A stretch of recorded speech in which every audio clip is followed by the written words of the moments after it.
Tomorrow, South Carolinians head to the polls in that state's Republican primary race. South Carolina is often seen as a bellwether with its First in the South contest, and Nikki Haley has spent more money and time on the ground in her home state than former President Trump. But as Lisa Desjardins reports, it's Mr. Trump that seems to maintain a strong hold on the electorate there. On her home turf this week, former Governor Nikki Haley said she's America's last chance at normalcy. No drama, no vendettas, just results and getting work done for the American people. And the only candidate that can beat President Joe Biden. As much as we want to turn our country around, we can't do that if we don't win. And Donald Trump can't win a general election. In Sumter, a central South Carolina city known for its nearby Air Force Base, Haley's words resonated with Vietnam and Gulf War veteran Fred Parent.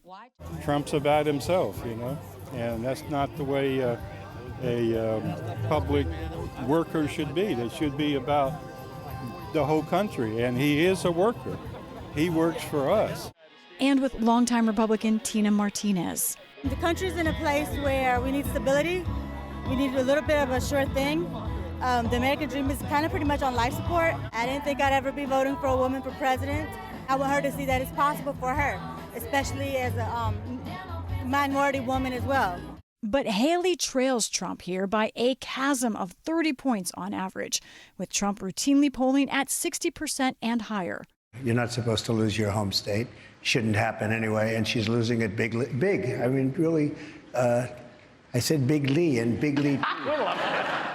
A lot is at stake for Haley in this First in the South primary. One reason it's a good predictor is because of the Super Tuesday primaries that come pretty quickly afterwards, and a lot of those primaries are in the South. Gibbs Knotts is a professor of political science at the College of Charleston. He says South Carolina is a bellwether, known for having voted for the party's eventual nominee nearly every time for the past 40 years.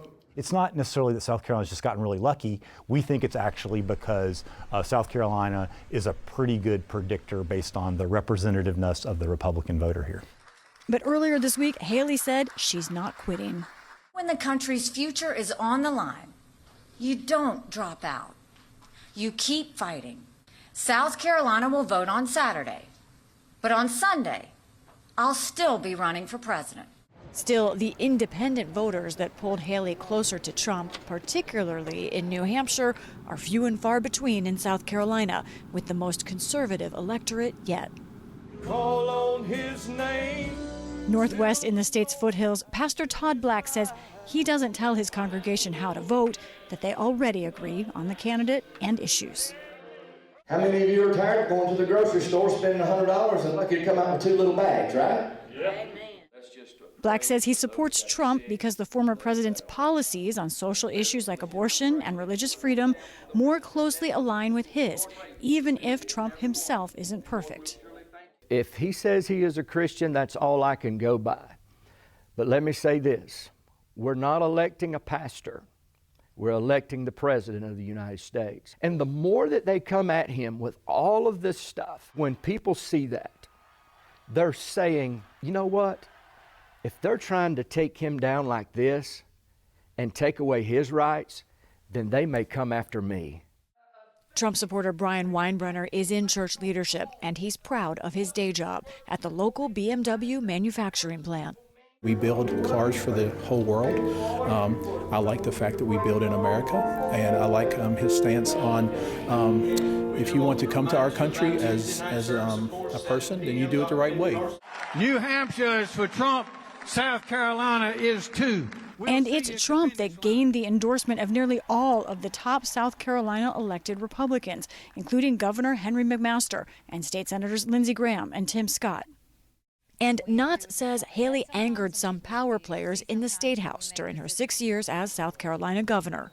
She really fought against the good old boy network, and one of the things she did was made sure that people had to, you couldn't just voice vote on something. There had to be a record, and so she wanted to hold legislators more accountable. The downside to that, of course, is that she made some enemies, when you're going in and trying to change the system. But shoe store owner Zoe Owen says that anti-establishment approach is what attracted her to Haley years ago. It was just very exciting. It was a new day. because here we had a person completely from the outside, not a political class, coming in. The state of South Carolina, I have so much faith in us. And we know Nikki Haley. And she is going to get rid of the extremism that's in Washington right now. She's going to make us normal again. Owen campaigned for then State Representative Haley during her governor's race and says former President Trump's tariffs on China impacted her business directly. It was not good for the shoe business.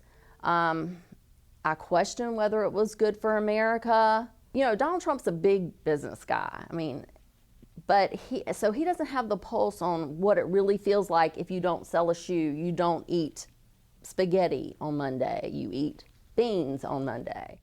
Still, Trump's appeal runs strong through the state with voters who say he's just like them. He's not somebody that can be puppeted around, which we see a lot in politics. So I want somebody to stand in my place because, you know, we don't have a voice in Washington as much as he does. The state has its first chance in generations to see a South Carolinian as a presidential nominee. But Trump hopes to make history instead by convincing voters here that he's more like them than one of their own. For the PBS NewsHour, I'm Lisa Desjardins.